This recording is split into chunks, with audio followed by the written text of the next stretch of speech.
forward to welcoming you back next week. I'm just going to go through a few things of what to expect when you come back, because some things have changed a little bit. We've been looking at your transitioning forms, which have been really helpful, so we've been reading through those. So if any of you haven't sent them back, if you could send them back, that would be really helpful. So we've been busy organising the nursery, so there are going to be a few changes.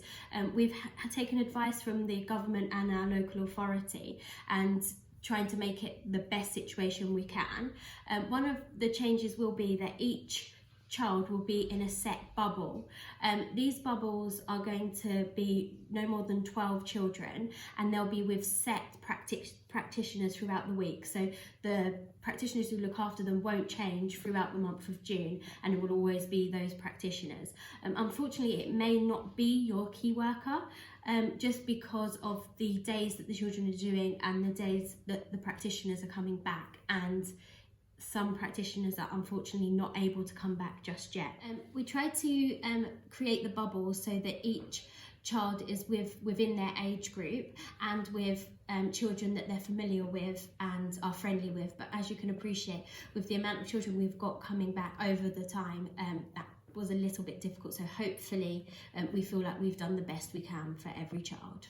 Depending on what bubble your child is in, they will spend some time outside and sometimes inside. So the children in the bubbles won't mix throughout the day. Not mixing of children will just reduce the risk of the spreading of the virus within the nursery, and we want to do everything we can to try and stop that. The morning routine has been set out, and I'm going to show you a video of what you can expect when you come in the morning.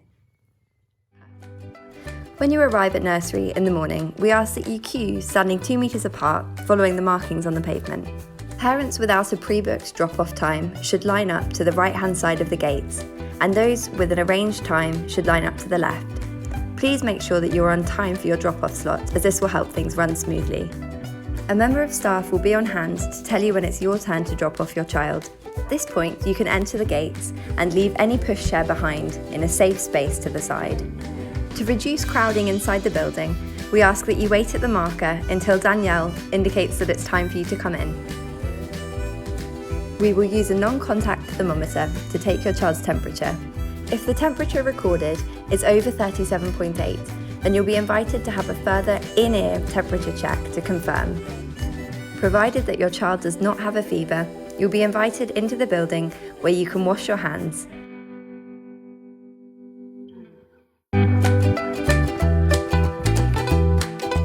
At this point, a practitioner from your child's bubble will come to meet them, and hopefully they'll go off happily.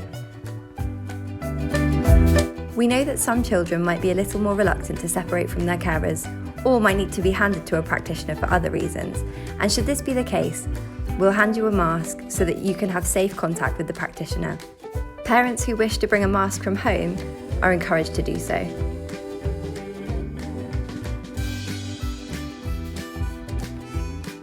Once your child has been taken to their room, we ask you to sign in as usual.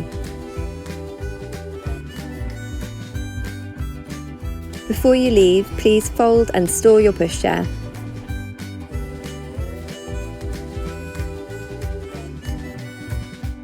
A queuing system will also be in place at the end of the day. Records of meals, sleep and potty training will be available at the door for quiet and green room children, and will be emailed via My Nursery Child to the parents of blue and yellow room children. After washing your hands and signing out, a practitioner will bring your child to you, along with any belongings that they need to take home. We know that parents often need to relay information to staff, and during this period of social distancing, this can no longer be done in person.